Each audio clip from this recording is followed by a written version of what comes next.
اب فرمایا لیکن اگر ایسا ہو کہ وہ پانچ جو ہیں عدالت جو ہے وہ اس نتیجے پر پہنچے کہ نہیں ان کے مابین غلط فہمی اس حد تک جا چکی ہے کہ ان کا ملنا یا آپس میں ملاپ رکھنا یہ کوئی فائدہ مند نہیں ہے، دلوں میں کجی قدورت بہت بڑھ چکی ہے، تو ان کو تم جدا کر دو۔ وہیں یتفرقا، اور اگر وہ دونوں جدا کر دیے جائیں، یعنی اگر وہ بندھن ایگریمنٹ توڑ دیا جائے، یغنی اللہ کلا من سعتہ، تو اس دوران یہ نہیں سمجھنا چاہیے کہ آپ یہ کہاں سے کھائیں گے، کیونکہ دونوں کی جو روٹی ہے وہ تو انجام کار نظام ربوبیت پر ہے۔ یہ تو اس معاشرے میں مسائل پیدا ہوتے ہیں جہاں انفرادی سرمایہ داری کا نظام ہوتا ہے، تو وہ پھر جانتے ہیں کہ اگر الگ ہو گیا تو کہاں سے کھائیں گے۔ تو کلن یغنی اللہ کلن من سعتہ، اللہ ہر ایک کو اپنی کشاد سے، اپنے نظام سے، اپنے پروگرام کے مطابق ہر ایک کو وسعت و کشاد دے گا، یعنی ذکر اور انثیٰ کو دونوں کو نظام ربوبیت جو ہے وہ اپنے ہاں سے ان کی روٹی، ان کی عزت، ان کا مکان، یہ ساری چیزیں تو ریاست کے ذمے ہیں۔ وَقَانَ اللَّهُ وَاسِعًا عَلِيمًا حَكِيمًا، اور بے شک اللہ تو اس نظام کے ذریعے تمہیں وسعت عطا کرنے والا اور تمہیں حکمت عطا کرنے والا ہے۔ 269 میں فرمایا تھا یؤتی الحکمت من یشاء ومن یؤتی الحکمت فقد اوتی خیرا کثیرا، یہ حکمت ہی حکمت معاش، انفاق، دوسروں کے لیے اپنے وسائل کو کھلا رکھنا۔ تو یہ دوسروں کے لیے اپنے وسائل کو کھلا رکھنے میں یہ جو حکمت الہیہ ہے یہ تمہیں وسعت عطا کرنے والی، کشاد پیدا کرنے والی۔ اور آگے پھر وہی بات کہ اس نظام کو اپنانے کا کب تک تمہارے اندر داعیہ رہے گا؟ جب تک کہ تم وَلِلَّهِ مَا فِي السَّمَاوَاتِ وَمَا فِي الْأَرْضِ، زمین و آسمان کی تمام چیزوں کو اللہ ہی کی ملکیت رکھو گے، اور نتیجتاً وہ ملت کی تحویل میں رہیں گی سب کی فلاح کے لیے۔ تو جب یہ اللہ کی ملکیت کو اپنی ملکیت بنا لو گے اور فلاح ملت کے لیے بڑے لوگوں کی لینڈ لارڈز، وسائل کے جو مالک ہیں، ان کا سارا مفاد آ جائے گا، تو لازمی بات ہے کہ یہ گھٹن کا ماحول ہوگا، جبر و تشدد کا ماحول ہوگا۔ اور یہ جو ہم تمہیں حکم دیتے ہیں کہ للہ ما فی السماوات وما فی الارض، تو یہ کوئی تمہیں ہی نہیں، وَلَقَدْ وَصَّيْنَا الَّذِينَ أُوتُوا الْكِتَابَ مِن قَبْلِكُمْ، بے شک یہی حکم دیا تھا ہم نے ان کو جن کو دی گئی تھی کتاب تم سے پہلے، اور تمہیں بھی یہی دے رہے ہیں، ان اتقوا اللہ، کہ تم اقدار وحی کے ساتھ اپنے آپ کو ہم آہنگ رکھو۔ فَإِن تَكْفُرُوا، اور اگر تم اس نظام ربوبیت کو جس کے نتیجے میں وسائل پیداوار، وسائل رزق، رزق کے سرچشمے ملت کی تحویل میں رہتے ہیں، تو اگر تم اس نظام کا کفر کرو گے، انکار کرو گے، فَإِنَّ لِلَّهِ مَا فِي السَّمَاوَاتِ وَمَا فِي الْأَرْضِ، تو تمہارے ایک چھوٹے سے دائرے میں بغاوت کرنے سے اللہ کا کائناتی سلسلے پر یہ جو نظام ہے یہ رک نہیں جائے گا، تم زوال میں آ جاؤ گے، تباہ و برباد ہو جاؤ گے، تمہارے علاوہ جو اقوام آگے بڑھیں گی وہ بھی اسی اصول اور اسی نظام پر بڑھیں گی۔ وَقَانَ اللَّهُ غَنِيًّا حَمِيدًا، اور جو اللہ تمہیں یہ حکم یا یہ نظام عطا کر رہا ہے، جس طرح وہ اپنی ذات میں غنی ہے اور پریز وردی، اسی طرح وہ چاہتا ہے کہ تمہیں یہ احکام دے کر تمہیں بھی غنی کر دے، ہر فرد کے اندر سے ہرس، بخل اور لالچ ختم کر دے، اور ہر فرد دوسروں کی فلاح و بہبود کے لیے وقف ہو جائے، تاکہ ہر ایک کے لیے تعریف ہو، ستائش ہو۔ اور چونکہ قومیں اسی محاذ پر ناکام ہوئی ہیں، نظام ربوبیت کے محاذ پر، پوجا پاٹ کے حوالے سے تو فیل نہیں ہوتی، وہ تو بڑے زور شور سے پوجا پاٹ کرتی ہیں، لیکن ربوبیت کے میدان میں، ربوبیت کے محاذ پر ڈنڈی مار کر میرا اور تیرا، میری اور تیری، یہ امتیاز پیدا کر کے تباہ و برباد ہوتی ہیں۔ اس لیے دوبارہ فرمایا وَلِلَّهِ مَا فِي السَّمَاوَاتِ وَمَا فِي الْأَرْضِ، فرمایا کہ زمین و آسمان کی ملکیت اللہ ہی کے لیے ہے۔ یہ خبر نہیں ہے مجرد، یہ خبر و انداز خبر کا ہے، مقصود اسے امپیریٹو امر ہے کہ اس اللہ کی ملکیت کو اللہ ہی کے لیے رکھنا۔ وَكَفَى بِاللَّهِ وَكِيلًا، اور اگر اس کے لیے کوئی تمہیں گواہی چاہیے کہ کیا اس کے لیے دلیل ہے، تو اللہ کافی ہے اس کام یا اس نظام کے لیے بطور گواہ، وکیل، کارساز، ایڈوکیٹ، کہ اس نظام ربوبیت کا ایڈوکیٹ خود اللہ ہے۔ إِن يَشَأْ يُذْهِبْكُمْ أَيُّهَا النَّاسُ، اے لوگو اگر تم نے اس نظام کو ترک کر دیا، نظام ربوبیت کو، فلاح عامہ کے راستے کو چھوڑ دیا، تو پھر اگر اس کی مشیت کا تقاضا ہوا یذہبکم ایھا الناس، تو اے لوگوں تمہیں لے جائے گا۔ مراد یہ ہے کہ تمہارے پاس سے استخلاف، تمکن، خلافت واپس لے لے گا۔ وَیَأْتِ بِآخَرِینَ، لیکن اللہ کا نظام تو نہیں رکے گا، وہ تمہاری جگہ پر دوسری قوم کو لے آئے گا۔ وَكَانَ اللَّهُ عَلَىٰ ذَلِكَ قَدِيرًا، اور یہ کوئی مجرد ایک دھمکی نہیں ہے، اللہ تبارک و تعالیٰ کے ہاں اس بات کے پیمانے مقرر کیے جا چکے ہیں کہ یہ قوموں کے اندر استخلاف، لا آف سکسیشن ہوتا رہے گا، قوموں پر قومیں آئیں گی، اور آگے بڑھنا اور پیچھے ہٹنا قوموں کے اپنے اعمال سے ہوتا رہے گا۔ اور اس ضمن میں ہمارا قانون کیا ہے؟ من کان یرید ثواب الدنیا فعند اللہ ثواب الدنیا والآخرہ. فرمایا کہ ہمارے ہاں تو قانون یہ ہے کہ جو کوئی چاہتا ہے ثواب دنیا، مراد ہے اینیمل لائف اور اس کے نتائج و ثمرات، تو اس کو وہ ملیں گے 17/19 کی روح سے. اور پاس اللہ کے پاس یہ بھی ہے اینیمل لائف. اور اگر کوئی اینیمل لائف کے ساتھ ساتھ اپنی ذات کی نشو نما بھی چاہتا ہے، ذات انسانی کی نشو نما بھی ہو، جسم انسانی کی نشو نما بھی ہو، اور مکمل ذات انسانی کا اور مکمل سوسائٹی جو اس میں حسن و جمال کی اقدار ہوں، فَإِنَّ اللَّهِ ثواب الدنیا والآخرہ، تو بے شک اللہ تعالیٰ کے ہاں دونوں طرح کے نتائج و ثمرات اس کے طبی قوانین اور اقدار وحی کے مطابق متعین ہوتے ہیں. وَقَانَ اللَّهُ سَمِيًّا بَصِيرًا، اور بے شک اللہ ہے براہ راست سننے والا اور نظر اور نگاہ رکھنے والا. تو یعنی دونوں نظاموں کے حوالے سے اس نے اقدار اور طبی قوانین طے کر دیے ہیں، تو جو بھی چاہے وہ اپنا حصہ اس میں سے لے لے. اب اس حوالے سے ایمان والوں کو چونکہ نظام ربوبیت، فلاح عامہ، اس کے حوالے سے احکام دیے گئے، اس لیے حکم ہوتا ہے یا ایھا الذین آمنوا کونوا قوامین بالقسط. اے اہل ایمان کھڑے ہو جاؤ، تم کونو ہو جاؤ تم قوامین بالقسط، دنیا میں عدالت کو قائم کرنے والے، مساوات کو قائم کرنے والے، اخوت کو قائم کرنے والے. اس کے اندر عدالت، اخوت، مساوات، ربوبیت، کیونکہ فلاح انسانی کا راز تو اسی میں پوشیدہ ہے. پوجا پاٹ سے یا عبادات کا جو مذہبی تصور ہے اس سے تو کسی کا کوئی بناؤ بگاڑ اس معنی میں نہیں ہے. تو انسانیت کے اندر عدالت قائم کرو، اور جب عدل کے لیے نکلیں گے تو لازم بات ہے ٹکراؤ اور تصادم ہوگا. مذہبی پیشواؤں سے لے کر سرمایہ جاگیردار، استحصالی طبقات، اجارہ دار سارے کھڑے ہو جائیں گے. تو فرمایا کھڑے ہو جاؤ اس حال میں کہ قائم کرنے والے ہو تم عدالت کو، ایکویلٹی کو، شہداء للہ، اور اس نظام کی نگرانی کرنے والے صرف اور صرف اللہ کی رضا کے لیے. اور یہ تم عدالت کو قائم کرو اگرچہ ولو علی انفسکم، اس عدالت کے قیام میں اگرچہ تمہاری ذات کو اپنے ہاتھ سے کچھ کھونا ہی کیوں نہ پڑے. بڑا اہم مقام ہے رفقائے محترم کہ نظام اخوت کو، ربوبیت کو قائم کرنے میں ہمیں عام انسان کو ڈیگریڈ بھی ہونا پڑتا ہے، نیچے آنا پڑتا ہے. تو جو ویسٹڈ انٹرسٹ کے حامل ہو جاتے ہیں، اپر کلاس، وسائل جن کے قبضے میں آ جاتے ہیں، تو وہ نہیں چاہتے کہ اپنا ان کا کوئی نقصان ہو. اس لیے حکم دیا جا رہا ہے کہ یہ تمہیں کرنا ہوگا اگرچہ اس سے تمہاری ذات ہی کو کیوں نہ نقصان پہنچے. مادی طور پر تمہیں ہو سکتا ہے لو سٹینڈرڈ پر آنا پڑے، کم تر حالات کے اندر کام کرنا پڑے. اور اسی طرح بالوالدین والاقربین، اگرچہ ہو سکتا ہے کہ اس کا عارضی اور ہنگامی نقصان تمہارے اپنے والدین کو پہنچے. یعنی جب ہم نے سب کو مکان دینا ہے، سب کو لباس دینا ہے، سب کو دینا ہے، تو لازمی بات ہے کہ وہ ابتدائی مراحل میں تو وہ اس سٹینڈرڈ کا نہیں ہوگا جس طرح کا نظام سرمایہ داریت میں ہوتا ہے کہ ایک طرف محلات ہوتے ہیں اور دوسری طرف جھونپڑیاں بھی مفقود ہے.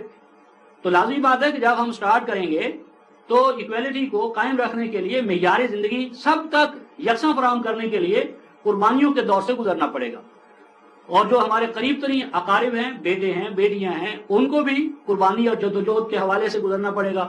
ان یکن غنیا او فقیرا فاللہ اولی بہما، فرمایا کہ تمہارا بھی کوئی غنی ہو، اچھے حالات کا مالک ہو، یا کوئی ایسا ہو کہ جس کی کمر کی ریڑھ کی ہڈی ٹوٹی ہوئی ہے، تو دونوں کے لیے کیا ہوگا؟ فاللہ اولی بہما، تو دونوں کی ولایت، سرپرستی، ٹرسٹی شپ، کسٹوڈین اللہ یعنی اس کا نظام ہوگا. تو جب غنی اور امیر دونوں کی سرپرستی اللہ کا نظام کرے گا تو آہستہ آہستہ دونوں ایک نقطہ اعتدال پر آ جائیں گے. فلا تتبعوا الهوى ان تعدلوا، فرمایا اس عدالت کے قیام میں سب سے بڑی رکاوٹ کیا ہے؟ تمہارے حیوانی جذبات. تمہارا حیوانی جذبہ تمہیں روکے گا کہ میرا بیٹا اور دوسرے کا بیٹا برابر، میرا بھائی اور دوسرا بھائی برابر. تو یہ حیوانی جذبات کہیں تمہیں عدالت کے قیام سے مانے نہ ہو. اور فرمایا کہ عدالت کے قیام میں رکاوٹ تو پڑیں گے حیوانی جذبات، لیکن تم کیا کرو گے؟ فرمایا وَإِن تَلْؤُوا أَوْ تُعْرِضُوا فَإِنَّ اللَّهَ كَانَ بِمَا تَعْمَلُونَ خَبِيرًا، تو تم ڈائریکٹ اعتراف نہیں کرو گے بلکہ لیپا پوتی سے کام لو گے. تلؤ یعنی تم چور دروازے تلاش کرو گے، مختلف تم عذر تلاش کرو گے، کہو گے صاحب نہیں ہم چاہتے تو ہیں لیکن حالات کا کچھ ایسا جبر ہے، ہمارے بیٹے کچھ ہمارے ساتھ ہم آہنگ نہیں ہے، موجودہ ماحول میں ایسا کرنا ذرا ناممکن ہے. اور تو رضو یقینی کتراؤ گے فإن اللہ کان بما تعملون خبیرا، تو فرمایا کہ یہ نہ سمجھو کہ تم ایک دوسرے کو جس طرح ڈال دے رہے ہو، مطمئن کر رہے ہو، تو اس طرح اللہ جو ہے اس کو بھی اور اس کے مکافات عمل کو بھی تم مطمئن کر لو گے۔ جان لو کہ بے شک اللہ جن اعمال کو بھی تم انجام دے رہے ہو ان کی تہ سے، ان کے بیک گراؤنڈ سے، ان کے جو انڈر کرنٹس ہیں ان سے بھی وہ پوری طرح باخبر ہے۔ اور یہ جو رفقائے محترم نظام ربوبیت سے کنی کترانا ہے، عدالت سے کنی کترانا ہے، اخوت اور مساوات سے کنی کترانا ہے، یہ ایمان نہیں، یہ نفاق ہے۔ یہ ایمان کا راستہ نہیں، نفاق کا راستہ ہے۔ اس لیے حکم ہوتا ہے یا ایھا الذین آمنو، اے اہل ایمان، آمنو باللہ و رسولہ، تم اثر نو ایمان لاؤ اللہ پر۔ یہ ایمان نہیں ہے، ایمان لاؤ اللہ پر اور ایمان لاؤ اس کے رسول پر۔ اب یہاں رفقائے محترم غور کریں کہ آمنو تو پہلے ہی ان کو کہا، ایمان والو، آمنو ایمان لاؤ، تو اس کا مطلب ہے کہ وہ ایمان جو موروثی ایمان ہے، باپ دادا سے اور ماحول سے ملا ہوا ہے، یا وہ ایمان جس میں اخوت نہیں ہے، ربوبیت نہیں ہے، عدالت نہیں ہے، مساوات نہیں ہے، وہ ایمان نہیں ہے۔ اللہ پر ایمان لاؤ الحمدللہ رب العالمین، اس کی ربوبیت عالمینی کو اسٹیبلش کرنے کے لیے، وہ رسول ہی اور اس کے رسول پر ایمان لاؤ رسالت کے حوالے سے، کہ جو میسج، جو پیغام اور نظام حیات وہ لائے ہیں اس کی ہم شہادت دیتے ہیں اپنے اعمال سے۔ والکتاب، اور وہ دستور حیات جو رسالت کا ماحصل ہے اس کو بھی، کیونکہ من لم یحکم بما انزل اللہ فاولئک هم الکافرون ظالمون فاسقون، تو اس کو ایک ایسی کتاب یا دستور حیات کے طور پر ایمان لاؤ کہ جسے تم نے نظام حکمرانی کے طور پر اس کو قائم کرنا ہے۔ وہ کتاب نزل علی رسولہ، کہ جو کتاب رسول پاک صلی اللہ علیہ وسلم پر اللہ نے نازل کی، والکتاب الذی انزل من قبل، اور اسی طرح اس کتاب کے قائم کرنے میں، اس کتاب پر ایمان لانے میں اس تمام جن سے کتاب پر ایمان ہے کہ جو اللہ اس سے پہلے نازل کر چکا، یعنی ہاتھی کے پاؤں میں سب کا پاؤں، تو اس الکتاب پر جو رسول پر نازل ہوئی ہے، اس کا معنی ہے کہ اس تمام جن سے کتاب پر اس طرح ایمان ہو جائے گا کہ جو کبھی بھی اللہ تبارک و تعالیٰ نے نازل کی۔ وَمَن يَكْفُرْ بِاللَّهِ، اور جو کوئی انکار کرے اللہ کا، یہاں انکار سے مراد قولی انکار نہیں ہے، عملی انکار ہے، کیونکہ قولی انکار تو وہ بھی نہیں کرتے، وہ بھی کہتے وَمِنَ النَّاسِ مَن يَقُولُ آمَنَّا بِاللَّهِ وَبِالْيَوْمِ الْآخِرِ وَمَا هُم بِمُؤْمِنِينَ، تو کفر سے مراد کفر عملی ہے، کہ زبانوں سے تو اللہ کو مانتے ہیں، 5 اوقات میں پڑھتے بھی ہیں الحمدللہ رب العالمین، لیکن ربوبیت عالمینی کے قیام کی کوئی جدوجہد نہیں۔ ایمان ہو تو لازمی اس کا نتیجہ جدوجہد ہے۔ تو فرمایا کہ جو انکار کرے اللہ کا عمل میں، وہ ملائکتی اور کائناتی قوتوں کا، کہ بجائے اس کے کہ ان کو مسخر کرے، ان کو اپنے لیے ساجد بنائے، وہ ان کو اپنا مسجود بنائے، ان کی تسبیحاں پڑھتا رہے، وہ کتب ہی اور کتابوں پر دعویٰ ایمان کا ہو لیکن ان کی تلاوت غلافوں میں ان کو بند کر کے رکھا ہو، وہ رسول ہی، رسول تو اللہ کا پیغام پہنچانے والے ہیں لیکن ان کو خدا بنا لے، خدا نما بنا لے، احمد احد وچ فرق نہ کوئی، میم مروڑی پائی ہو، تو یہ ایمان نہیں ہے۔ والیوم الآخر، مکافات عمل پر ایمان، لیکن مکافات عمل پر ایمان بیکار ہو جاتا ہے جب شفاعت کا عقیدہ آ جاتا ہے۔ فقط ضل ضلالا بعیدا، تو جو ان ایمانیات کو ان کے پس منظر میں رکھے بغیر زبانی کلامی ایمان رکھے تو وہ فلاح، سعادت، ربوبیت اور نوع انسانی کے اندر عدالت اور اخوت کا جو قیام ہے اس سے وہ کوسوں دور رہے گا۔ اب اس کے بعد آیت 137 میں فرمایا ان الذین آمنوا، بے شک وہ لوگ کہ جو ایمان لائے، ثم کفروا، پھر وہ ایمان لانے کے بعد کفر کی روش اختیار کر لیں۔ اب یہاں ہمارے ہاں تو یہ ہے کہ جو ایمان لائے اور پھر کافر ہو جائے وہ واجب القتل ہے، اس کو تختہ دار پر لٹکا دو، سنسار کر دو۔ لیکن رفقائے محترم اگر یہ اصول بن جائے کہ جو دین چھوڑے اسے قتل کر دو، تو اگر آپ یہ قانون بنائیں گے تو یہودی بھی یہی بنائیں گے، نصرانی بھی یہی بنائیں گے، ہندو بھی یہی بنائیں گے، تو تبلیغ ہم کس کو کریں گے؟ تو یہ غلط بات ہے۔ قرآن کہتا ہے جس نے کفر کیا، ایمان لایا، پھر اس نے کفر کا راستہ اختیار کیا، آگے ثم آمن، پھر وہ ایمان لایا، تو یعنی درمیان میں اگر واجب القتل ہوتا تو قتل کر لیا جاتا۔ تو قرآن واجب القتل قرار نہیں دیتا اس شخص کو جو ایمان لانے کے بعد بھی کفر کا راستہ اختیار کر لے۔ ثم کفر، ایمان لایا دوبارہ، پھر کافر ہو گیا، ثم ازدادوا کفرا، پھر وہ اس کفر میں اور بڑھتا گیا، یعنی بار بار کا کفر، بار بار کا ایمان، اور آخری بار کفر، اور کفر پر بڑھتا گیا۔ تو یہ نہیں ہے کہ وہ واجب القتل تھا تباہ و برباد کر دو۔ ہاں قانون یہ ہے لم یکن اللہ لیغفر لہ، ایسے افراد کو اللہ تبارک و تعالیٰ کے ہاں سامان حفاظت نہیں ملتا، سامان حفاظت سے محروم رہتے ہیں۔ ولا لیہدیہم سبیلا، اور نہ ہی ان کو کامیابی کا راستہ جو ہے وہ ملتا ہے. یعنی نہ تو ان کی ذات کی نشو و نما ہوتی ہے کہ وہ اپنی ذات کی نشو و نما کر کے اللہ تعالیٰ کے قانون مکافات عمل سے سامانی حفاظت لے لیں، اور نہ وہ فلاح انسانی کا راستہ جو ہے اس کو وہ اختیار کر سکتے ہیں. اور چونکہ ایسے لوگ منافق ہیں اس لیے فرمایا بشر المنافقین بان لهم عذابا الیما.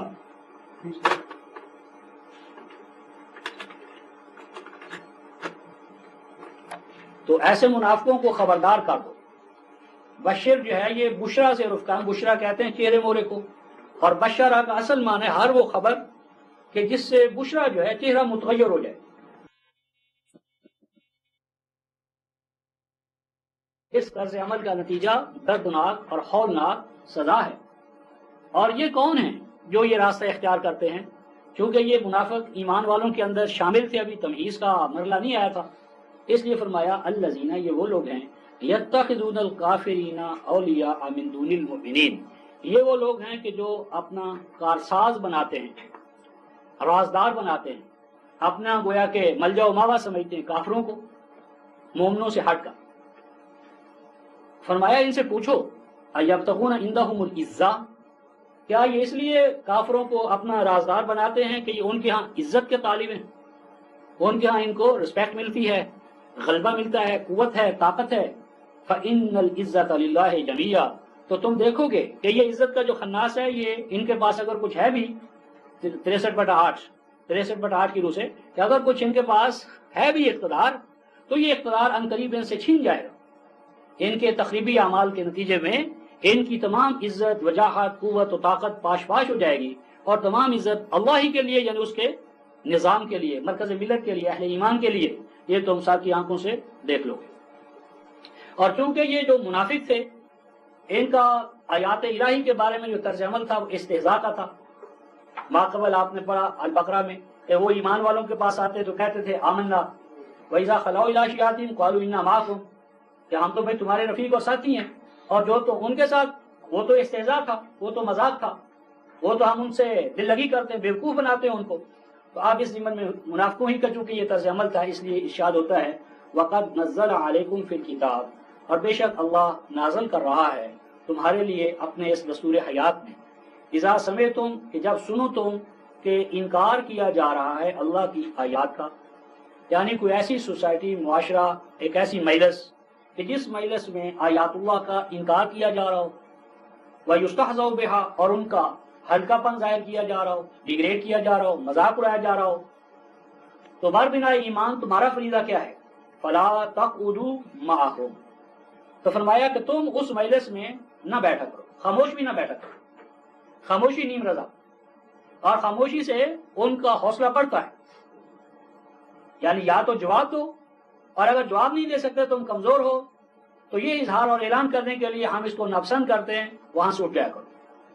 بس مت بیٹھا کرو تم ان کے ساتھ حتیٰ یخوضوا فی حدیث غیرہ، اور واپس نہ آیا کرو ان کی مجلس میں تاکہ وہ اس موضوع کو چھوڑ کر کسی اور موضوع پر بات نہ شروع کر دیں. انکم اذا مثلہم، اگر تم ان کے استہزاء کے ماحول میں بیٹھے رہو خاموشی کے ساتھ تو یہ اس بات کی دلیل ہے کہ تم انہی میں سے ہو، تمہارا اور ان کا طرز عمل ایک ہے. تو اس میں گویا کہ اصول یہ بتایا ہے کہ جب اپنے فکر اور عقیدے کا کسی مجلس میں تم دفاع نہ کر سکو تو ان کے ماحول میں بیٹھے رہنا یہ دیوسی ہے، یہ نفاق ہے. اور اسی لیے فرمایا ان اللہ جامع المنافقین والکافرین فی جہنم جمیعا، فرمایا کہ یہ طرز عمل جو ہے یہ آخر کار کیا کرے گا کہ بے شک اللہ جمع کرے گا ایسے منافقوں کو اور ان کے جو حالی موالی ہیں، کفر کا راستہ اختیار کرنے والے، ان سب کو جہنم میں اکٹھا. مراد یہ ہے کہ ان سب کا جو ارتقاء ہے، پروگرس ہے، آگے بڑھنا ہے، یہ رک جائے گا. اور یہ کون لوگ ہیں؟ الذین یتربصون بکم، کہ جو تمہارے بارے میں واچ اینڈ سی، جو تمہارے بارے میں انتظار کرتے ہیں کہ کب تمہارا ڈاؤن فال ہوتا ہے. اس میں 952 اور 988 میں ارشاد فرمایا یتربصون بکم الدوائر، یتربصون بکم السوء، تمہاری ویشیس سرکت، تمہارے لیے چاہتے ہیں کہ اگر ایک جگہ سے پاؤں اکھڑا ہے تو آپ اکھڑتا ہی چلا جائے، ایک جگہ غلطی ہوئی ہے تو غلطی ہوتی چلی جائے. تو فرمایا کہ ان کو تم اپنا سمجھتے ہو، یہ تو اندر سے کھار کھاتے ہیں اور تمہارے لیے جو تمہارا اقتدار ہے اس کو تو بالا کرنے کے لیے، کایا پلٹ کے لیے اس کے متمنی رہتے ہیں. فَإِن كَانَ لَكُمْ فَتْحٌ مِّنَ اللَّهِ، اور ہیں اتنے بودے دل دماغ کے کردار کے کہ اگر تمہیں فتح حاصل ہوتی ہے قانون الہی کے تحت، قالوا تو کہنے لگتے ہیں الم نکم معکم، تو جھٹ اپنا حصہ پانے کے لیے آ کر کہتے ہیں کیا ہم تمہارے ساتھ نہ تھے؟ وَإِن كَانَ لِلْكَافِرِينَ نَصِيبٌ، اور اگر تمہارے مقابلے میں کافروں کو فتح میں سے کوئی حصہ مل جاتا ہے تو قالوا تو فوراً جا کر انہیں کہتے ہیں الم نستحوذ علیکم، کیا ہم نے تمہیں معلومات فراہم نہ کی تھی کہ فلاں جگہ مسلمان کمزور ہیں، اس وقت مسلمانوں میں کمزوری ہے، چڑھائی کر دو۔ وَنَمْنَعْكُم مِّنَ الْمُؤْمِنِينَ، اور ہم نے مومنوں کے ساتھ عدم شرکت کر کے کیا تمہارے لیے قوت اور طاقت کا جو ہے ایک وسیلہ ذریعہ مہیا نہیں کیا؟ تو یعنی اس قدر بودے کردار کے ہیں کہ اگر تمہیں فتح ہو تو جھٹ اپنا حصہ لینے کے لیے آ جاتے ہیں، اور اگر کفر والوں کو تمہارے خلاف فتح مل جائے تو ان کے ساتھ اپنی پوری ہم آہنگی اور ان کے ساتھ جو ان کی رفاقت ہے اس کا بھی وہ اپنا جو حصہ ہے، شیئر ہے، وہ لینے کے لیے آ جاتے ہیں۔ اللہ یحکم بینکم یوم القیامہ، فرمایا کہ ان کے بارے میں اللہ نہ صرف قیامت میں فیصلہ فرمائیں گے بلکہ حیات دنیا میں بھی اللہ کا فیصلہ ہے، اور وہ فیصلہ کیا ہے؟ وَلَن يَجْعَلَ اللَّهُ لِلْكَافِرِينَ عَلَى الْمُؤْمِنِينَ سَبِيلًا، اور ہرگز ایسا نہیں ہوگا، اور ہرگز ایسا نہیں ہوگا، اللہ ایسا کبھی نہیں ہونے دے گا کہ کافروں کے لیے مومنوں پر راستہ کھل جائے، یعنی مومن مغلوب ہو جائیں اور کافر غالب، اور وہ غلبہ بھی دوامی ہو جائے، صدیوں پر محیط ہو جائے، یعنی مومن صدیوں کے لیے غلام، محکوم اور محتاج، اور کافر صدیوں سے غلبے اور قوت اور اقتدار کے مالک نہیں۔ کہیں نہ کوئی کفر اور ایمان کی تعریف میں ہم نے ڈنڈی ماری ہے، کافروں نے ایمان کا کوئی اصول لے لیا ہے اور مومنوں نے اپنے اندر کفر جو ہے اس کے اصول و اقدار کو اپنے اندر رائج کر لیا ہے، ورنہ اللہ تبارک و تعالیٰ کے ہاں تو لن یجعل، ناممکن ہے، ہوگا ہی نہیں۔ گویا جہاں کہیں بھی ایسا ہو کہ مغلوبیت اور وہ بھی ہمیش کی، اور دوسری طرف غلبہ اور وہ بھی ہمیش کا، تو وہ مسلمانوں کی مغلوبیت اور وہ بھی صدیوں سے، یہ مومن کی پہچان نہیں ہے۔ مومن کے حوالے سے کہیں نہ کہیں ہم ڈنڈی مار رہے ہیں۔ ان المنافقین یخادعون اللہ،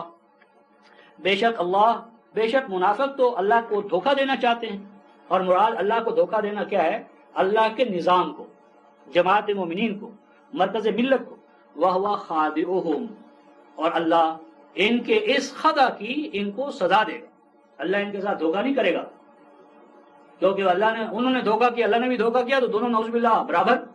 تو یہ جو خادعهم ہے یہ مشاکلہ اس کو کہتے ہیں، من باب مشاکلہ، جس طرح میں نے مثال دی سبانی فسبقتہ، اس نے مجھے گالی دی تو میں نے اسے بتایا کہ گالی کیسے دی جاتی ہے، یعنی گالی کی اس کو سزا دی، روکا اس کو۔ اور یہ منافق وہ ہیں اذا قاموا الی الصلاۃ، کہ جب یہ اجتماعات صلاۃ میں شرکت کرتے ہیں، قاموا قصالا، تو اس وقت ان کا قیام کسل کا ہوتا ہے۔ کسل کیا ہے رفقا محترم؟ اب تو وہ ہمارے ہاں ماحول ہی ختم ہوتا چلا جا رہا ہے۔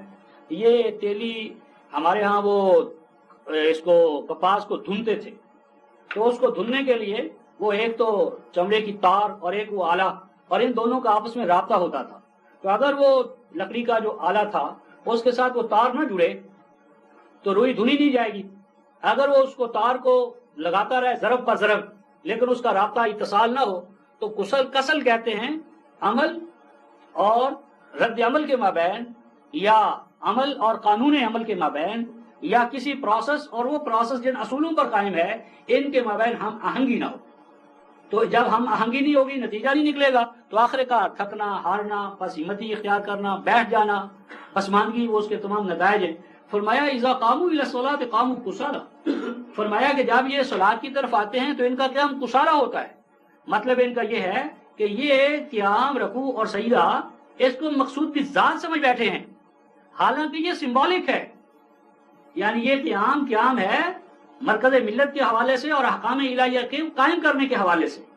رکوع جو ہے وہ احکام الہیہ کے لیے آمادگی کا، اور سجدہ احکام الہیہ کے سامنے سب کچھ قربان کر دینے کا ہے۔ انہوں نے صلاۃ کی حیات قضائی کو مقصود کی ذات بنا لیا ہے، اور وہ جب ادا کر لیتے تو کہتے صلاۃ مقصود حاصل ہو گیا۔ یہ ہے قصد کہ انہوں نے حیات قضائی اور اس کے ارکان کو مقصود کی ذات بنا لیا ہے، اور اس کے دہرا لینے کو سمجھتے ہیں کہ یہ صلاۃ ادا ہو گئی، حالانکہ صلاۃ تو عمل سے شروع ہوگی۔ صلاۃ میں جو کچھ ہے یہ اقرار عبودیت ہے، اور عملی زندگی میں جب ہم اس اقرار پر قائم ہو جائیں گے تو وہ اقامت صلاۃ ہے صحیح معنی میں. تو فرمایا کہ انہوں نے ان کے مابین جو ربط تھا، تعلق تھا، اس کو توڑ دیا. نتیجہ کیا نکلا؟ یراؤن الناس، ان کا وہ عمل صلاۃ دیکھنے میں عمل صلاۃ ہے. ولا یذکرون اللہ الا قلیلا، یہی وجہ ہے کہ جب یہ وہاں سے اٹھ کر جاتے ہیں عملی زندگی میں، کہ جہاں آپ اللہ کے ذکر کو عملاً قائم کرنا ہے، تو اس ذکر کو عملی زندگی میں بالکل قائم نہیں کرتے. مذبذبین بین ذالک، فرمایا کہ ان کی کیفیت کیا ہے؟ تذبذب. تذبذب جو ہے رفقائے محترم یہ ذباب سے ہے. ذباب مکھی کو کہتے ہیں. ذبذبہ مکھی کا عمل، مکھی کا بھن بھنانا. اور مکھی کے بارے میں کچھ نہیں کہہ سکتے کب اڑے گی اور کدھر کو اڑے گی.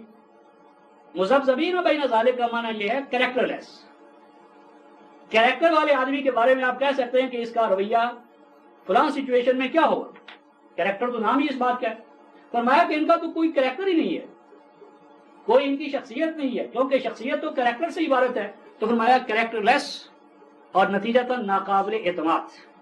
لا الہ الا ولا الہ الا، جس طرح مکھی بیٹھی ہو کچھ نہیں کہہ سکتے کہ ادھر اڑے گی ادھر اڑے گی کب اڑے گی. تو فرمایا کہ نہ ان کا دلی جھکاؤ کفر کی طرف نہ ایمان کی طرف. وَمَن يُضْلِلِ اللَّهُ فَلَن تَجِدَ لَهُ سَبِيلًا، اور فرمایا کہ جو بھی جس کو بھی اللہ اس طرح گمراہی کی حالت میں پائے، گمراہ کرے نہیں، اور جس کو بھی اللہ گمراہی کی اس حالت میں پائے، فَلَن تَجِدَ لَهُ سَبِيلًا، تو اس گمراہی سے نکلنے کے لیے تو اس کے لیے کوئی راستہ نہیں پائے گا. راستہ تو کتاب اللہ کا ہے، کتاب اللہ پر ان کا ایمان نہیں ہے، تو کھاد اور کھائیوں سے وہ نکلنے کا کوئی امکان نہیں. یا آپ دوبارہ 4:139 والے حکم کو دہرایا اور بات آگے چلائی. یا ایھا الذین آمنوا لا تتخذوا الکافرین اولیاء من دون المؤمنین. ضابطہ اصول یہ بنا کہ اے ایمان والو، اہل کفر کو کسی قیمت پر بھی اپنا کارساز نہ بناؤ، دمساز نہ بناؤ، ان سے رفاقت نہ گانٹو، اور بالخصوص ایسی رفاقت کہ جس میں مومنوں کو پیچھے چھوڑتے ہوئے اور ان کے مفادات کو پامال کرتے ہوئے. اتریدون ان تجعلوا للہ علیکم سلطانا مبینا، کیا تم اپنے اس طرز عمل سے یہ چاہتے ہو کہ اللہ کو تمہارے خلاف ایکشن لینے کی ایک واضح اتھارٹی حاصل ہو جائے؟ یعنی اگر تم نے اپنے آپ کو کافروں کے ساتھ جوڑے رکھا تو جب کافروں کے خلاف ایکشن ہوگا، ان کے اعمال بد کی ان کو سزا ملے گی، تو تم بھی رگڑے جاؤ گے، دھر لیے جاؤ گے. تو پھر نہ کہنا کہ ہم تو مومن تھے. اس لیے کفر سے علیحدگی اختیار کرو اور ایمان والوں کے ساتھ جڑ جاؤ. ان المنافقین فی الدرک الاسفل من النار ولن تجد لهم نصیرا، بے شک منافق جو ہیں وہ تو درک اسفل میں، اسفل سب سے نچلا. یہ رفقا محترم عربی زبان کی عجیب جامعیت ہے، اشارہ کرتا چلوں. ایک ہوتا ہے درک اور ایک ہوتا ہے درجہ. آپ نے مکان کے ساتھ زینہ یا سیڑھی لگا رکھی ہے، تو زینے کے یا سیڑھی کے سٹیپس تو وہی ہوتے ہیں. جب ان سٹیپ سے ہم اوپر کی طرف جاتے ہیں تو اس کو درجہ کہتے ہیں، اور جب وہی زینہ ہمیں نیچے لا رہا ہے تو اس وقت وہ درجہ نہیں ہوتا، اس وقت وہ درک ہوتا ہے، درکا. یعنی ایک ہی پروسیس ہے، سٹیپ تو وہی ہے، مادی طور پر زینہ وہی ہے، اس کا سٹیپ وہی ہے، لیکن جب ہم اس سٹیپ سے اوپر جا رہے ہیں تو وہ سٹیپ درجہ ہے، اور جب ہم اس سے نیچے اتر رہے ہیں تو وہ درکا ہے. فی الدرک الاسفل من النار، تو فرمایا کہ جو منافق ہے یہ آگ کے پسترین یعنی عداوت میں، ذلت میں، رسوائی میں، یعنی منافق جو ہے رفقا محترم وہ کافر سے بھی بدتر ہے، اور ہرگز نہیں پائے گا تو ان کے لیے کوئی مددگار. ہاں الا الذین تابوا، ہاں ان میں سے جو رجوع کر لیں، واصلحوا، اور اپنی آپ کو مین کریں، جو سابقہ غلط طرز عمل تھا اس کے تخریبی نتائج و ثمرات سے اپنی اصلاح کریں. اور اصلاح کا معنی ہے وَاعْتَصِمُوا بِاللَّهِ، اللہ تبارک و تعالیٰ کے ساتھ جڑ جائے. اور اللہ تعالیٰ کے ساتھ جڑنے کا معنی ہے 3:103 کی روح سے الکتاب، کتاب اللہ کو اپنا امام و رہنما بنائے، نتھی ہو جائے، لازم و ملزوم ہو جائے، کتاب اللہ اور ان کے مابین کوئی فرق نہ رہے. اور کتاب اللہ سے جڑنے کا معنی یہ ہے کہ اخلصوا دینہم للہ، دین سارے کا سارا اللہ کے لیے خاص کر لیں.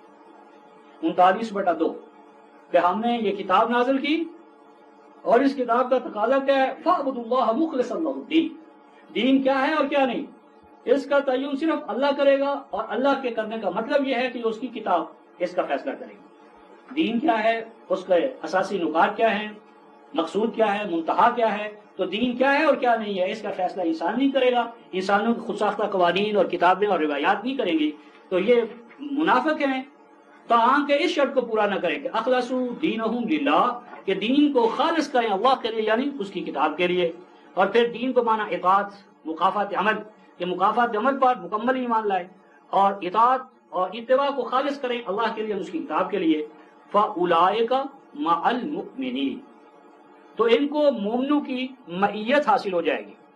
عجیب بات ہے رفقائے محترم، یوں نہیں کہا فَأُولَئِكَ مِنَ الْمُؤْمِنِينَ، فَأُولَئِكَ مَعَ الْمُؤْمِنِينَ، یعنی مومن تو پہلے ہی ان صفات کمالیہ سے متصف ہے. گویا کہ ایمان کے لیے ایک آئینہ رکھ دیا گیا کہ حال ہو یا مستقبل، جو چاہتا ہے کہ وہ اپنے آپ دیکھے کہ وہ مومن ہے یا نہیں، تو ان صفات سے اس آئینے میں اپنے آپ کو رکھ کر دیکھ لے. وَسَوْفَ يُؤْتِ اللَّهُ الْمُؤْمِنِينَ أَجْرًا عَظِيمًا، اور فرمایا کہ ان قریب اللہ ان اہل ایمان کو بہت بڑا اجر، بدلہ، اعمال کی جزا عطا فرمائیں گے. اوپر رفقائے محترم ارشاد فرمایا تھا کہ ان کے لیے، منافقوں کے لیے عذاب علیم ہے، دردناک سزا ہے، تباہی ہے، اور یہ بچ نہیں سکیں گے. اب ذہنوں میں سوال پیدا ہوتا ہے کہ یہ اللہ کی طرف سے جو عذاب آتا ہے، تو اللہ منافقوں کو اور کافروں کو عذاب دے کر کہیں کوئی حال یا مزہ حاصل کرتا ہے؟ ایسی آیتیں اللہ نے نازل کی تو کیا اللہ کو کوئی اس سے پلیئر حاصل ہوتا ہے؟ عذاب ہے اور مولوی کے پاس جہنم ہے اور اس کی آگ. قرآن کہتا ہے رفقائے محترم ما یفعل اللہ بعذابکم، کیا حاصل کرتا ہے اللہ تمہیں عذاب دے کر؟ اللہ عذاب دے کر اپنی کوئی کمی ہے جس کو پورا کرتا ہے؟ کیا اللہ میں کوئی شارٹ کمنگز ہیں، کمزوریاں ہیں، ان کمزوریوں کو پورا کرنے کے لیے وہ عذاب کا کوڑا ہاتھ میں لیے بیٹھا ہے؟ ما یفعل اللہ بعذابکم، تمہیں عذاب میں مبتلا کر کے اللہ کو کیا ملتا ہے؟ تو جب اللہ کو کچھ ملتا نہیں تو پھر عذاب آتا کیوں ہے؟ ان شکرتم وآمنتم، فرمایا عذاب اس لیے آتا ہے کہ تم اللہ کے عطا کردہ مواقع، نعمتیں، صلاحیتیں ان کا صحیح اور بھرپور استعمال نہیں کرتے. وآمنتم، اور تم ان صلاحیتوں سے امن کی بجائے تخریب کاری کا کام لیتے ہو. تو اگر تم اللہ تعالیٰ کی عطا کردہ نعمتوں کو، مواقع کو، قوانین کو بھرپور اور صحیح استعمال کرو اور ان مواقع اور قوانین سے امن کے طالب ہو تو کبھی عذاب نہیں آئے گا. اللہ کو عذاب دینے کی کوئی ضرورت نہیں ہے. وَقَانَ اللَّهُ شَاكِرًا عَلِيمًا، اللہ کی ذات تو وہ ذات ہے جو ہر آن شکر گزار. اب یہاں اللہ نے اپنے آپ کو شاکر کہا ہے، تو اللہ کس کا شکر ادا کر رہا ہے رفقائے محترم؟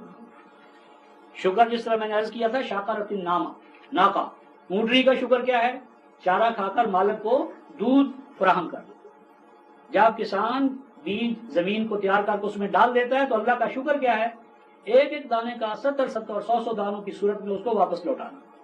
تو اللہ کا شکر ہے قدر افزائی، یعنی انسانی جدوجہد کو سفل کرنا، نتیجہ خیز کرنا، اپنے قوانین طبیعہ کے ذریعے بھی اور اقدار وحی کے ذریعے بھی. اور علیمہ، وہ تو ہر چیز کا براہ راست علم رکھنے والا ہے. لا يحب اللہ الجہر بالسوء من القول الا من ظلم وکان اللہ سمیعا علیما. ایک تو یہ مسئلہ ہے کہ اس آیت کا ربط کیا ہے ماقبل سے. بہت سے اہل علم نے اس کو نعوذ باللہ بے ربط بنا دیا. کہتے ہیں اس کا ربط کیا ہے کہ لا يحب اللہ الجہر بالسوء، بے شک اللہ پسند نہیں کرتا جہر کو. جہر آواز کے ذریعے ہو، تحریر کے ذریعے ہو، تقریر کے ذریعے، کہ بلندی سے، بلند آواز کے ساتھ، تقریر کے ساتھ، تحریر کے ساتھ اشاعت کی جائے، کسی چیز کی پھیلایا جائے، پراپیگنڈا کیا جائے. بسو، برائی کے ساتھ، برے انداز میں، توازن شکنی کے حوالے سے. من القول، بات میں، اور یہاں قول سے مراد تحریر، وہ بھی ایک قول ہے، یعنی تحریری یا تقریری کسی بھی طریقے سے جو برائی ہے اس کا پراپیگنڈا اللہ پسند نہیں کرتے. الا منظور، سوائے اس کے کہ مظلوم کو یہ حق حاصل ہے، جسے ہم کہتے ہیں ازالہ حیثیت عرفی، کہ جس شخص کی حیثیت عرفی کو کوئی شخص پامال کرے تو اسے حق حاصل ہے کہ وہ اپنا وہ جو حیثیت عرفی ہے اس کو بحال رکھنے کے لیے، اس کے ازالے کے لیے عدالت میں جائے. اور جب عدالت میں جائے گا تو لازمی بات ہے کہ وہ ظلم کو بیان کرے گا، زبان کھولے گا، وہ اس کے خلاف دلائل دے گا. اور بے شک اللہ ہے سننے والا، جاننے والا. لیکن سوال یہ ہے کہ اس کا ماقبل کے ساتھ تعلق کیا ہے؟ ماقبل کے حوالے سے رفقان محترم دو حوالوں سے تعلق ہے. ایک تو ماقبل آیا تھا منافقوں کا بیان، اور منافقوں کے انر کو کھولا گیا، ان کی اندر کی بری خصلتیں نمایاں کی گئیں، ان کی جو غلط آتے ہیں ان کو زیر بحث لا کر ان کے تقریبی نتائج و ثمرات کو موضوع بحث بنایا گیا. تو یہ سوال پیدا ہوتا ہے کہ اللہ تو ایسا کیوں کرتا ہے, اس نے ایسا کیوں کیا؟ منافقوں کے کردار کو یا انہوں نے اپنے کردار پر جو نقاب ڈالے ہوئے تھے ان کو اللہ تبارک و تعالیٰ نے کیوں کھولا؟ تو یہ اس کا جواب ہے. اس لیے کھولا کہ اس کی زد جو تھی وہ مظلوموں پر پڑ رہی تھی. یعنی ان کا یہ طرز عمل ایمان والوں کو کہ جو مظلوم تھے ان کے حقوق پر زد پڑ رہی تھی, وہ اس حال میں اپنا دفاع کرنے سے عاجز تھے اور منافق چڑھائی پر چڑھائی کرتے چلے جا رہے تھے. یعنی ایمان والے اپنی اخلاقی مروت کے اندر آ کر ان کے خلاف زبان کھولنے سے اجتناب کر رہے تھے. ہمارے بھائی ہیں, ایسا نہ ہو ہم سے ناراض ہو جائیں, ایسا نہ ہو ہمیں بادہت قرار دیں. تو اللہ تبارک و تعالیٰ چونکہ مظلوموں کا دفاع کرنا اس نے اپنے ذمہ لیا ہوا ہے, تو ایک تو اس میں یہ سبق دیا گیا ہے کہ مظلوموں کا دفاع کرو کیونکہ یہ سنت اللہ ہے. مظلوموں کا دفاع کرو کیونکہ یہ سنت اللہ ہے. اور دوسرا اصول یہ بتایا کہ ظالم کے خلاف خاموشی اختیار نہ کرو. جس طرح آج ہمارے یہاں ہے کہ ظلم پر ظلم بڑھتا چلا جا رہا ہے اور ہم اپنی شرافت کی چادر اوڑھے ہوئے ظالم کو ظالم کہنے سے بھی آج ہمیں اخلاقی جرأت ہی نہیں ہے کہ ہم ظالم کو ظالم کہہ سکیں, اور اس کے ظلم کو بیلغام کرنے میں گویا کہ ہم اس کا سہارا بن رہے. تو اس میں یعنی اصول یہ بتایا ہے کہ یقیناً یعنی اس طرح کا پراپیگنڈا محمود نہیں ہے, قابل برداشت نہیں ہے, لیکن اگر یہ اصول مان لیا جائے تو پھر ظالم جو ہے اس کو اور زیادہ جرأت ہوگی. اس لیے مظلوم کو حق حاصل ہے کہ وہ ظالم کا محاسبہ کرے اور اس کے بارے میں شکایت کرے اور اس کے بارے میں کیا کرے کہ عدالت کو آگاہ کرے, معاشرے کو آگاہ کرے. اور ارباب بست و کشاد کو چاہیے کہ وہ اس پر یہ نہ پابندی لگائیں کہ تو ایسا کر کے معاشرے کے اندر ایک بگاڑ پیدا کر رہا ہے, معاشرے کو اوپن کر رہا ہے, یہ بتا رہا ہے کہ معاشرے میں ایسے افراد بھی موجود ہیں. تو یہ ان کا ماقبل کے ساتھ ربط تھا. ان تبدو خیرن اور تخفوہ اور تعفو عن سوء. لیکن فرمایا کہ اگر تم بیان کرو ان چیزوں کو تو مقصود یہ ہو کہ اس سے جو ظلم کی روش ہے اس کو روکا جائے اور خیر یعنی اختیار, ارادہ, آزادی و خود مختاری, اس کی قدر کو پروان چڑھایا جائے تو یہ بہتر ہے. یا کسی وقت تم یہ محسوس کرو تخفو ہو کہ ابھی یہ موقع نہیں آیا کہ ہم اس کو اجاگر کریں, ابھی ہمیں اس میں ذرا مہلت دینا چاہیے, دیکھنا چاہیے, واچ اینڈ سی کے پروسیس سے ہمیں گزرنا چاہیے. اور یا کسی وقت تم یہ محسوس کرو کہ مسئلہ عدالت کا نہیں ہے, عدالتی سزا کی بجائے ہم باہم عفو درگزر سے کام کریں. فإن اللہ کان عفوا قدیرا. تو یہ تمام چیزیں قانون طبی اور قانون الہی میں ان کی گنجائش رکھی گئی ہے. تو اللہ نے ہر چیز کے پیمانے مقرر کر رکھے ہیں. عفو بھی ایک پیمانہ ہے, عدل بھی ایک پیمانہ ہے. تو ان پیمانوں کو موقع محل کے مطابق استعمال کرنے ہی کی تربیت ایمان ہے. اب یہاں سے چونکہ یہ منافق جو تھے ان کا تعلق تھا یہود کے ساتھ, بالخصوص مدنی سوسائٹی میں یہ جو منافق تھے یہ یہود سے تھے. تو اس لیے آپ آیت 150 سے آیت 157-58 تک اہل کتاب کی جو یہود شاخ ہے ان کی قباحتوں کا یا ان کے ماضی کا تجزیہ کیا گیا ہے, اور بتانا یہ مقصود ہے کہ جو کچھ یہ آج کر رہے ہیں یہ کوئی نیا نہیں, یہ ان کو سب چیزیں ورثے میں ملی ہیں اور اس کے نتیجے میں صدیوں سے ان پر وبال ہے, ادبار ہے, تنزل ہے. لیکن اس پر بھی یہ اس سے سبق حاصل کرنے کو, عبرت حاصل کرنے کی بجائے اندھا دھند طریقے سے آگے بڑھتے چلے جا رہے ہیں. اور مقصود اہل ایمان کو وارننگ ہے. یہ بیان اہل ایمان کو بیدار کرنے کے لیے کیا جماعت مومنین تم کہیں ان خصلتوں یا ان بری عادتوں میں مبتلا نہ ہو جانا. تو آج ارشاد فرمایا جا رہا ہے ان الذین یکفرون باللہ ورسلہ, وہ لوگ جو کفر کرتے ہیں اللہ کا اور اس کے رسولوں کا. اور اللہ اور رسول کے کفر کا ایک پہلو یہ ہے وَيُرِيدُونَ أَن يُفَرِّقُوا بَيْنَ اللَّهِ وَرُسُلِهِ, جو یہ چاہتے ہیں کہ اللہ اور اس کے رسولوں کے مابین خط امتیاز کھینچ دیا جائے, یعنی اللہ کو مانا جائے رسولوں کو نہ مانا جائے. کتاب الہی کو نہ ماننا دراصل رسالت کا جو ماننا ہے کتاب الہی کو ماننا ہے, تو اللہ کو ماننا کائناتی سطح پر, اور اس کا جو تنزیل کا جو ضابطہ ہدایت ہے اس کو نہ ماننا, عملاً اس کا انکار کرنا, یہ بھی تفریق بین اللہ ورسولہ, یہ بھی تفریق ہے. وَيَقُولُونَ, اور کہتے ہیں نُؤْمِنُ بِبَعْضٍ وَنَكْفُرُ بِبَعْضٍ, کہ ہم ان رسولوں پر تو ایمان لائیں گے جو ہمارے ہیں, اور وہ رسول جو ہمارے خاندان سے, ہماری قوم, ملک اور ملت سے نہیں ہے ان کا ہم انکار کریں گے. یعنی یہ نیشنلزم, نیرو مائنڈڈ, کہ حق صرف وہ ہے جو ہمارے حدود اربع میں ہو, جغرافیے میں ہو, اور ہمارے ماسوا جو ہے ماورا کوئی حق نہیں ہے. وَيُرِيدُونَ أَن يَتَّخِذُوا بَيْنَ ذَلِكَ سَبِيلًا, اور وہ چاہتے ہیں کہ بین راستہ اختیار, نیوٹرل, حق کے مسئلے میں نیوٹرل، تو نیوٹریلٹی حق کے مسئلے میں باطل ہے. حق کو قبول کرنا ہوگا ان ٹوٹیلٹی، اور باطل سے علیحدگی اختیار کرنا ہوگی ان ٹوٹیلٹی، کلی طور پر. اولئک هم الکافرون حقا، فرمایا کہ یہ پکے کافر. تو کفر کی یہ ایک علامت ہے کہ اللہ کو مانا کائناتی سطح پر یا اپنی قومی سطح پر، اسے رب العالمین نہیں مانا، یا اسے خالق ارض و سما مانا، اسے منزل الکتاب نہیں مانا، یا اپنے ماں سوا کسی کے اندر حق کا کوئی شے نہیں مانا. تو ارشاد فرمایا کہ اعتدنا للکافرین عذاب مقینا، جن قوموں میں یہ ذہنیت رہے گی وہ غلامی، محکومی اور محتاجی میں